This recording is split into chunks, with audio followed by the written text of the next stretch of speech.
persuaded because Bubbles has a different experience with drug use than his young friend Johnny. Bubbles is in his mid-30s. Johnny's clearly in his mid-20s. So Bubbles has been around for quite a lot longer. And when Wayland stands up, and the line that Wayland uses that really speaks to Bubbles, not on the level of the signifier or the signified, but on the level of the referent, is the idea that all the sacrifices that are made for drugs, all the relationships lost, all the property lost, all the respect lost, living homeless in the street, it's all justified by Bubbles according to one idea. And that one idea was that Bubbles was ordained by God to get high, as high is like perfect. And so when Wayland says that, Bubbles immediately identifies with Wayland and realizes that, in fact, his life is no longer inevitable. This life that he believed was inevitable is not inevitable. Wayland's showing him that this life is no longer inevitable, and it fundamentally changes Bubbles' perspective. So, this is in season 1. So as you progress through all seasons, Bubbles is a continuing character, and so this becomes a conflict for Bubbles,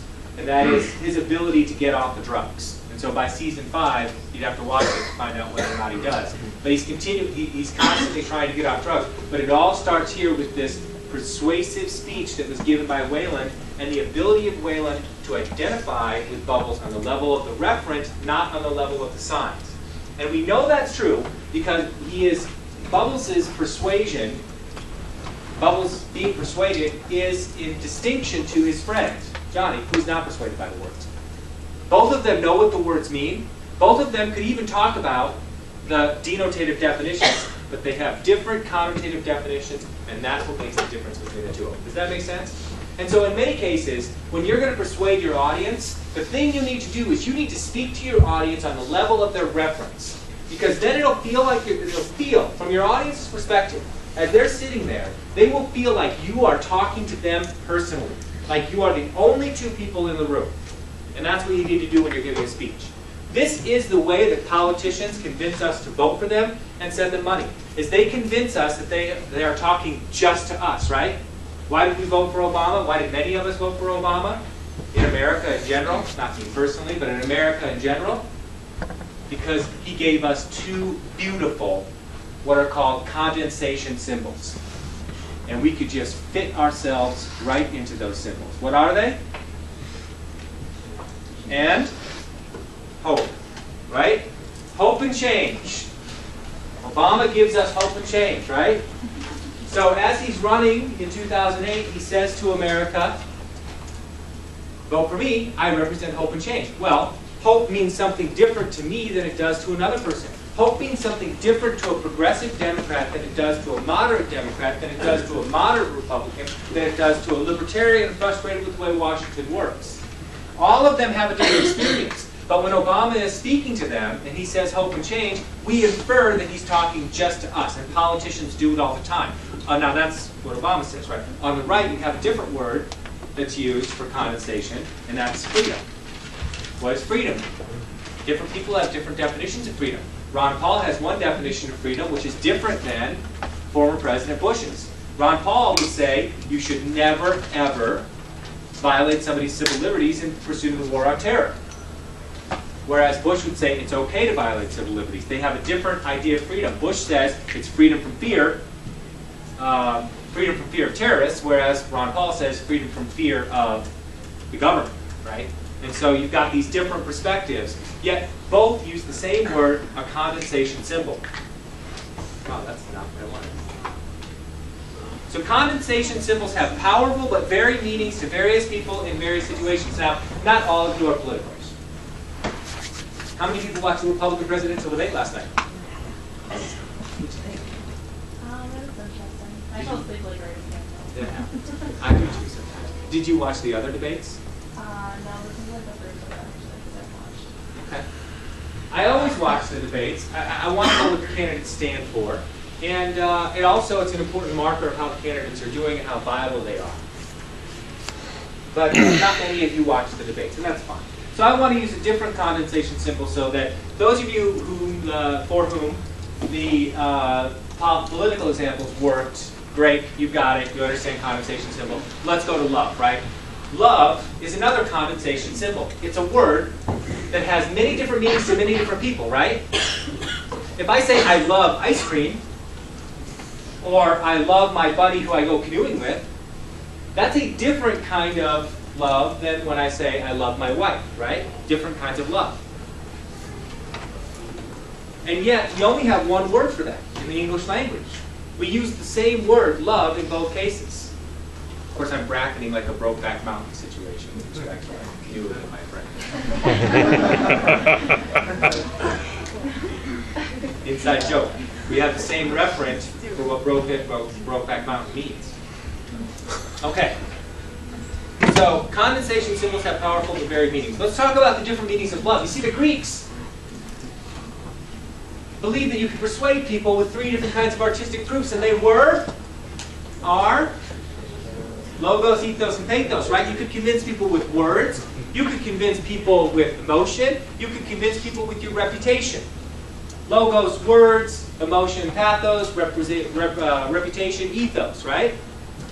Well, they didn't have, television news or movies or any of these fun experiential forms of communication that we have now.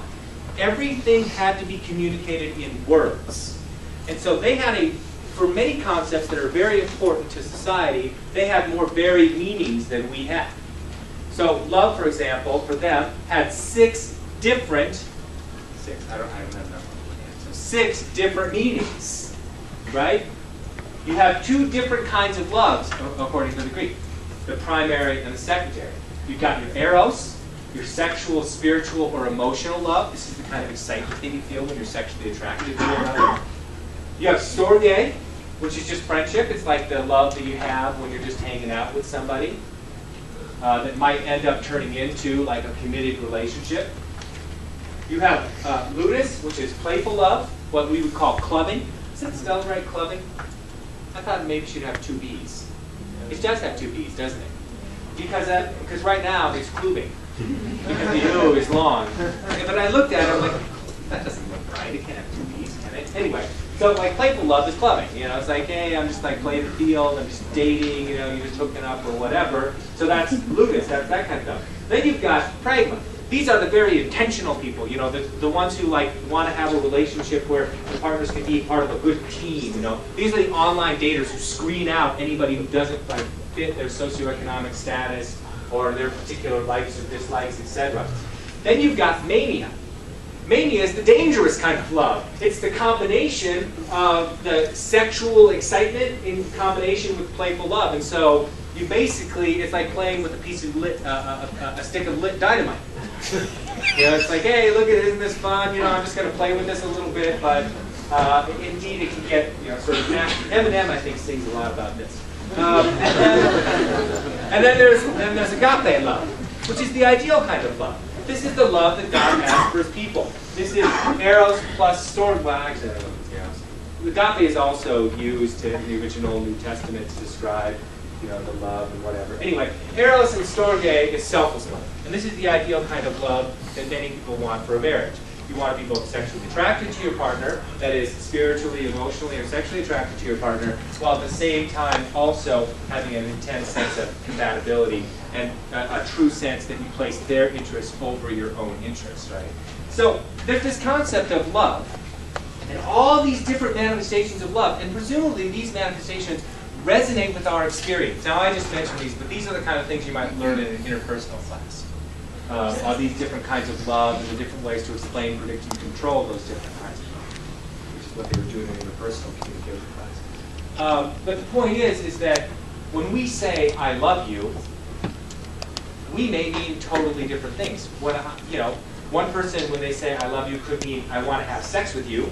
And the other person could say, I want to have sex with you, but I also want to have like a compatible friendship with you too. In which case, people operating with the same word, different definition, misunderstandings, hearts are broken, love songs are written, etc., etc., etc., right?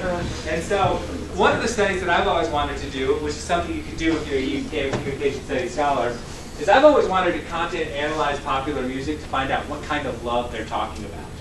Like what kind of different forms of love. I think that Katy Perry is she's she's very focused on like eros, whereas Rihanna spends a lot of time, you know, like over in the agape land, et cetera, you know. And I think it would be very interesting to kind of categorize popular singers based upon what sort of love they focus on, or even look at like top 40 music to find out what kind of love is featured in top 40 music.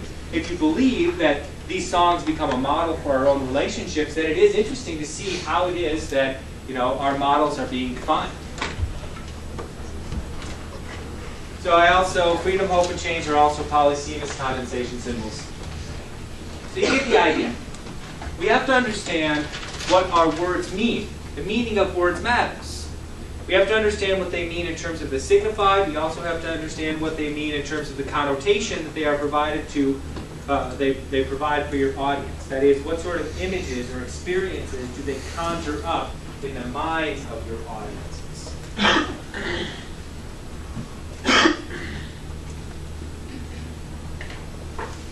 When we understand that, that's when we move on to real persuasion. You know, and advertising researchers do this stuff.